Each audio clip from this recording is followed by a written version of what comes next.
Germany நாட்டின் விண்வெளி பொறியியலாளர் ஒருவர் பனாமா கடலில் 120 நாட்கள் காற்றழுத்த தாழ்வு இல்லாமல் நீருக்கடியில் வாழ்ந்து கின்னஸ் உலக சாதனை படைத்துள்ளார்.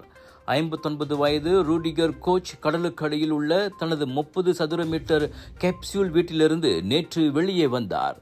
இதன் மூலம் புளோரிடா குளத்தில் நீருக்கடியில் லாட்ஜில் 100 நாட்கள் வாழ்ந்த அமெரிக்கரான ஜோசப் டிதூரியின் சாதனையை கோச் முறியடித்தார்.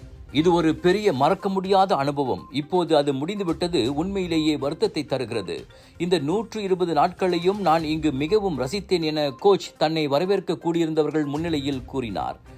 அமைதியடைந்து இருட்டினில் கடல் பிரகாசமாக ஒளிரும் போது அதன் அழகை விவரிக்க இயலாது.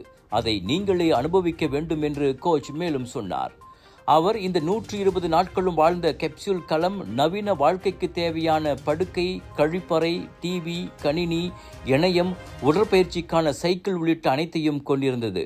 வட பனாமா கடற்கரையிலிருந்து படகில் சுமார் 15 நிமிட பயண தூரத்தில் குறுகிய சுழல் படிக்கட்டு கொண்ட ஒரு குழாய் மூலம் அலைகளுக்கு மேலே அமைந்திருக்கும் ஓர் அறையுடன் கோச்சின் கேப்சூல் இணைக்கப்பட்டிருந்தது.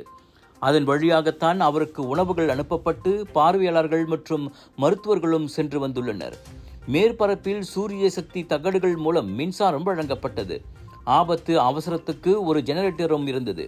ஆனால் ஷவர் நீர் ஊற்று வசதி இல்லை.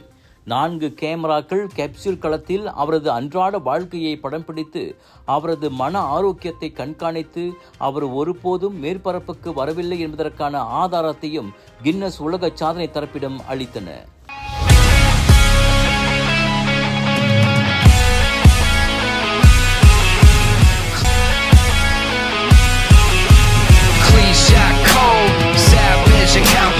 Kill confirmed, no stop.